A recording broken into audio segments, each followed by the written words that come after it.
Friends, ఈరోజు మనం carrot తాలింపు చేసుకుందాం. ఎలా చూపిస్తాను చూడండి.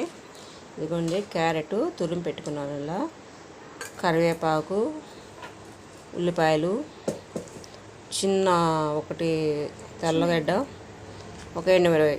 ఇట్లా చేసుకుంటే ఎండాకాలం ఏంటంటే పిల్లలకు బాగుంటుంది అన్నమాట. తాలింపు గింజలు ఏమో పిల్లలు బాగా ఇష్టంగా తింటారండి క్యారెట్ తాలింపుని.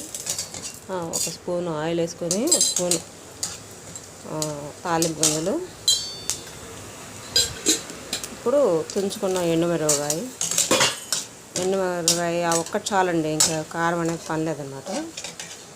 అది వేగుతున్నప్పుడు, తాలింపు వేగినప్పుడు ఆనియన్స్ వేసుకోవాలి.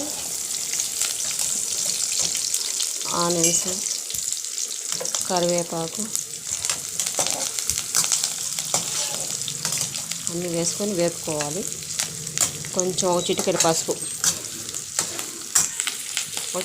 వేయాలి.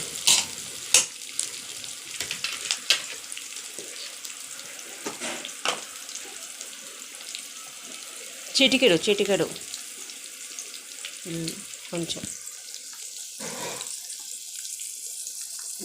ఒక చిటికెడు పసుపు వేసుకుంటే సరిపోతుంది.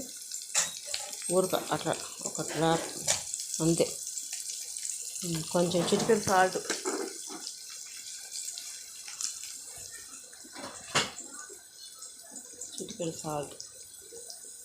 కలబెట్టుకోవాలి.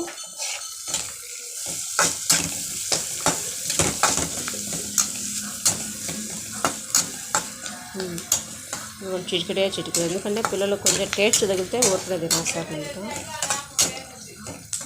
చిటికెడు సాల్ట్. ఇప్పుడు తురిమి పెట్టుకున్న క్యారెట్ మొత్తం వేసేసేమో.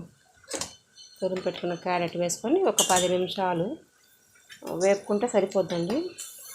మళ్ళీ ఎక్కువ వేపితే దాంట్లో విటమిన్స్ అన్నీ పోతాయి అన్నమాట. ఒక 10 నిమిషాలు అట్లా వేపుకొని తీసేసుకుంటే క్యారెట్ తాలింపు రెడీ. ఓకే ఫ్రెండ్స్, ఒకసారి ట్రై చేసి చూడండి. చిన్నపిల్లలు ఉన్న వాళ్ళ ఇల్లులో ఇది బాగుంటుంది అన్నమాట. Okay friends, bye.